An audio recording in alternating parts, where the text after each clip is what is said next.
It began like any other peaceful Tuesday on Cedar Ridge Lane. The sun filtered softly through the maples, sprinklers whispered across front lawns, and parents clustered at the corner bus stop, trading small talk as their kids prepared for school. My daughter, 12-year-old Mia, had just finished tying her neon yellow sneakers and skipped ahead toward the sidewalk, her backpack bouncing with each step. I sat on the porch, sipping hot coffee, casually scanning the neighborhood. That's when I saw her. Bernice Langford. Hair piled high like cotton candy, a skin-tight blouse that seemed to declare her HOA superiority, and her ever-present clipboard tucked under one arm. She wasn't walking her Yorkie.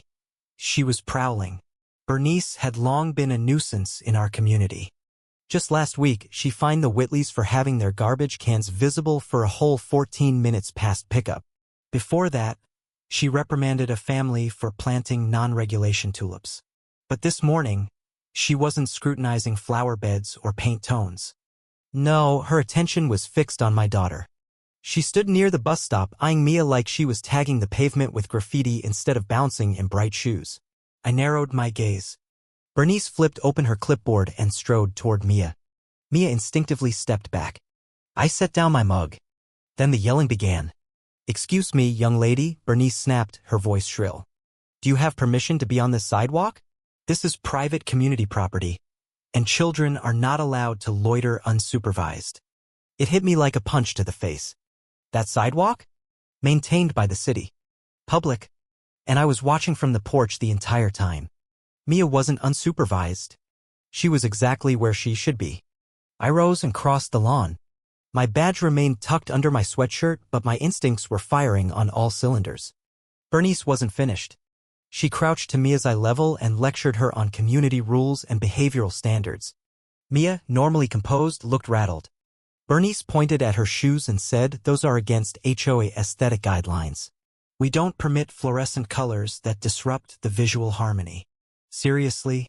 A dress code for sneakers? On a public sidewalk? By now, the other parents were watching. "Mrs. Nguyen froze mid-step with her stroller. "Mr." Patel lowered his paper. I approached, calm but focused. Bernice wheeled on me and pointed. "Control your child," she barked. "This is my jurisdiction." I gave her a measured look. "Bernice, do you normally confront minors without speaking to their parents first?" She flinched. "If no one else enforces order, then I must. I was appointed because I care."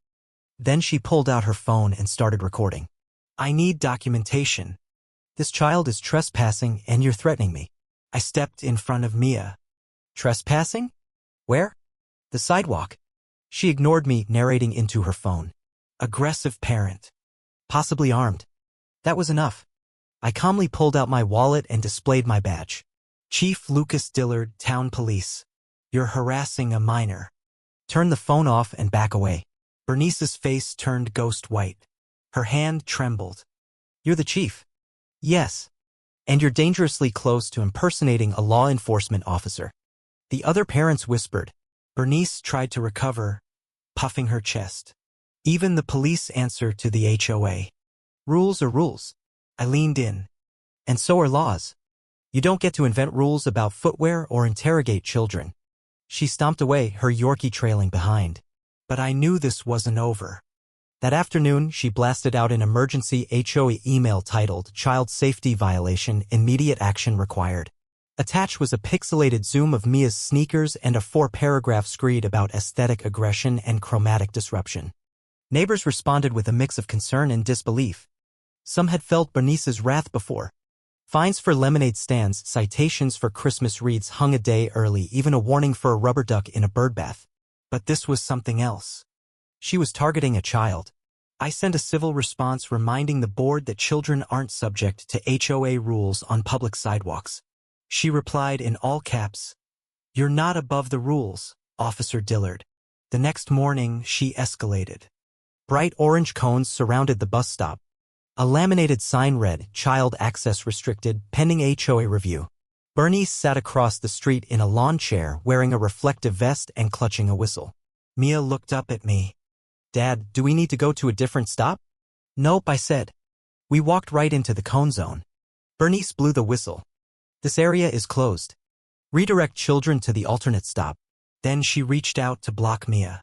I calmly took her wrist and moved it aside. "You're not law enforcement," I said. "Touch my daughter again, and that's assault." Bernice shrieked. "You're threatening me during an HOA enforcement action." "You're obstructing public property," I replied. "Want to see how this plays out in court?" Several parents were filming. Bernice stormed off. By noon, she filed a complaint. Not just to my Departamento City Hall. She accused me of misconduct, printed blurry screenshots, and claimed I tackled her. The mayor summoned me. "Marcus," she said, flipping through the florally scented paperwork, "I think it's time we document her behavior." That's when I opened an official investigation. Residents came forward. Quietly. 6 families described her bullying, false citations, and threats. One had been fined for excessive bicycle bell noise. Then came the birdhouse. Bernice installed a fake camera in it aimed at the bus stop with a sign under HOA surveillance. "Children's conduct will be reviewed." Mia came home crying. That was the last straw. I called a community meeting. Not a Bernice-organized cocktail hour, but a real one. The rec center filled. Bernice arrived late and furious. "Why wasn't I co-chairing?" she demanded. "Because you're under investigation," I replied. Gasps. Bernice sputtered. "You can't do that. I'm the board president." "And I'm the chief of police," I said. "This isn't about clipboards. It's about the law." The applause was immediate. What followed was a spiral of revelations, forged citations, misused funds, and even doctored community rules. Bernice had gone from annoying to criminal.